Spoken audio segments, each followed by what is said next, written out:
Today is the deadline for public comments on redacted versions of the CVs of candidates vying for the position of the Public Protector of South Africa. Now, Acting Public Protector Advocate Kholeka Gcaleka received the highest number of nominations in a list published by Parliament's ad hoc committee tasked to look for Advocate Busisiwe Mkhwebane's successor.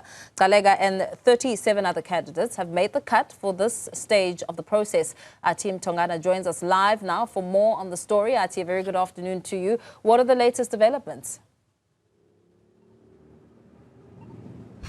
Well, the latest developments, as you have put them, Mpor, is that today is the deadline for public comments on the candidates, the redacted versions of the CVs of those 38 candidates that are vying for the position of being the next Public Protector of South Africa. And you're quite correct. The Acting Public Protector, Advocate Kholeka Gcaleka, has received the highest number of nominations according to that list that was published by Parliament when they met, the ad hoc committee that has been tasked to look for the country's next Public Protector. But of course, she's up against many other experienced people, even within the legal fraternity.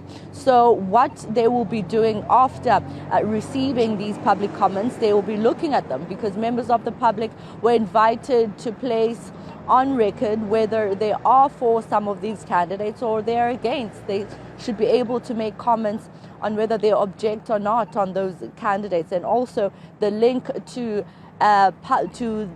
Parliament shows you where you can actually click on each candidate's CV. So they've put there the redacted versions of those CVs so that people can be able to see their experience, their qualifications, and what they will be bringing forward if they could potentially become the next Public Protector of South Africa. The ad hoc committee will meet sometime next week on the 26th, and obviously they'll go through some of these comments and they would have consolidated these redacted versions of the CVs. We're expecting the interviews to take place sometime in August, and that's going to be interesting, because certainly I'm sure members of the public are looking forward to see those interviews take place, the kind of questions that the candidates will receive, and the kind of responses that they will also put on the table as they respond to various questions as they take the hot seat, because it is actually quite a long process before the appointment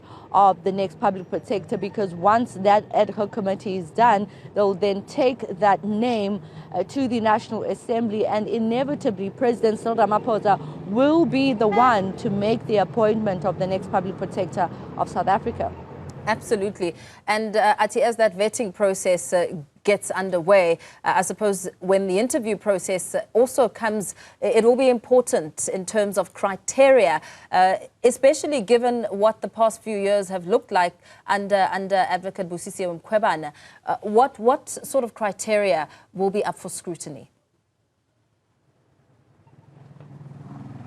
Well, they're looking for someone that is credible, someone that is fit and proper. Those are the terms that they were using. I can recall from the last meeting that the ad hoc committee had in Parliament. It was a virtual meeting, and the next time that they meet, they will be meeting physically. That was a part of the suggestions that were made. I can tell you that some of the members of the ad hoc committee are already making their way to Cape Town, and we'll be engaging them today, asking about how many comments roughly have come from members of the public, and they can't tell at the stage. Well, obviously they'll do that 2 days prior before they meet on Wednesday. But of course, the kind of person that they're looking for is someone that is credible, someone that is fit and proper, someone that is qualified, and someone that is experienced. So those are just some of the particulars that they're looking for when it comes to the person